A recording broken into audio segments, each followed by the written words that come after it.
গোপনে ভারতে এসেছেন হাসিনা পুত্র জয়। বাংলাদেশের ক্ষমতাচ্যুত প্রধানমন্ত্রী শেখ হাসিনার সঙ্গে দেখা করতে গোপনে যুক্তরাষ্ট্র থেকে ভারতে এসেছেন পুত্র সজীব ওয়াজেদ জয়। ভারতে অবস্থানরত আওয়ামী লীগের শীর্ষস্থানীয় কয়েকজন নেতা সংবাদ মাধ্যম বিবিসিকে এ তথ্য নিশ্চিত করেছে।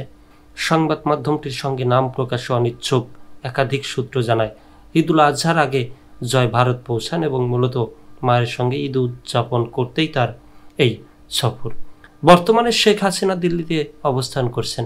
সূত্র জানায়, জয় ভারতে পৌঁছান এবং পরদিন কোরবানির ঈদে তিনি মায়ের সঙ্গে সময় কাটান। এই সফরটি মূলত ব্যক্তিগত ও পারিবারিক হলেও রাজনৈতিক প্রেক্ষাপটের কারণে এটি বিশেষ গুরুত্ব পেয়েছে। 2024 সালের 5 আগস্ট বাংলাদেশে রাজনৈতিক অস্থিরতার পর শেখ হাসিনা দেশ ত্যাগ করেন। এরপর থেকেই তিনি দিল্লির একটি নির্দিষ্ট নিরাপদ স্থানে আছেন বলে জানা গেছে। আওয়ামী লীগের দীর্ঘদিনের শাসনের পতনের পর এই প্রথমবার শেখ হাসিনার সঙ্গে তার ছেলের সাক্ষাৎ হলো। ঈদের সময় মা ছেলের এই পুনর্মিলনের বিষয়টি রাজনৈতিক মহলে আলোচনার জন্ম দিয়েছে। সূত্র জানায়, সজীব ওয়াজেদ জয় এই সফরে কোনো পাবলিক অনুষ্ঠানে অংশ নেবেন না এবং তার ভ্রমণসূচি এখনও আনুষ্ঠানিকভাবে প্রকাশ করা হয়নি। এদিকে শেখ হাসিনার অনুপস্থিতিতে বাংলাদেশের চলমান আইনি প্রক্রিয়া ও রাজনৈতিক পরিস্থিতি আলোচিত হয়ে উঠেছে।